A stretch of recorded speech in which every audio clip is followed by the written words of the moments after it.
Friends, কেমন আছো গরমে তোমরা সবাই? অবশ্যই তোমরা সবাই ভালো নেই। কেন, যারা মাঠে কাজ করছে, রাজমিস্ত্রির কাজ করছে, যারা মানে রোদ্রে কাজ করছে, খুবই কষ্টের মধ্যে কাজ করছে।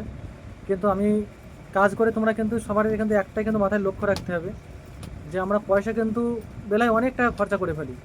5 টাকা, 10 টাকা, 50 টাকা, মানে দেখা গেলো যে মানে সিগারেট বিড়ি খেয়েই আমরা শেষ করে দিই। কিন্তু সেই টাকাটা যদি আমরা কিছুটা পয়সা জমিয়ে জমিয়ে যদি রাখি, তাহলে কিন্তু একদিন মাসের শেষে দেখা গেলো যে আমরা 1-1.5 হাজার টাকা কিন্তু আমরা চোখে দেখতে পারবো। সবই তোমাদেরকে দেখাচ্ছি। এই যে আমার ওই যে ভান্ডার, এই যে এটা কুমড়ো। তো আমি এটাকে কী করি, যখনই আমি পয়সা রাখি, রাখার পরে আবার এখান থেকে আমি পয়সাটা বার করে নিই। ওই জন্যই ছিদ্রটা বড় হয়ে গেছে। এই দেখতে হচ্ছে আমি 3 মাস ধরে টাকাটাকে জমিয়ে জমিয়ে আমি এখানে 9,200 টাকা করে ফেলেছি। তো আজকে এই 9,200 টাকাটা কিন্তু আমার একটা ভালো একটা কাজে লেগে যাবে। তো অবশ্যই তোমরা কিন্তু এইভাবে কিন্তু পয়সা জমালে পরে কিন্তু ভবিষ্যতে কিন্তু অনেক কাজে লাগবে। যেই পয়সাটা কিন্তু আমাদের কোনো কাজে লাগে না, যে সিগারেট বিড়ি খেয়ে সেই পয়সাটা চলে যায়, সেই পয়সাটা কিন্তু আমরা জমিয়ে কিন্তু অনেক কাজ করতে পারি। তো অবশ্যই এইভাবেই কিন্তু পয়সা জমাবে। সবাই ভালো থাকবে, সুস্থ থাকবে, এবং আমার চ্যানেলে নতুন হয়ে থাকলে অবশ্যই সাবস্ক্রাইব করবে।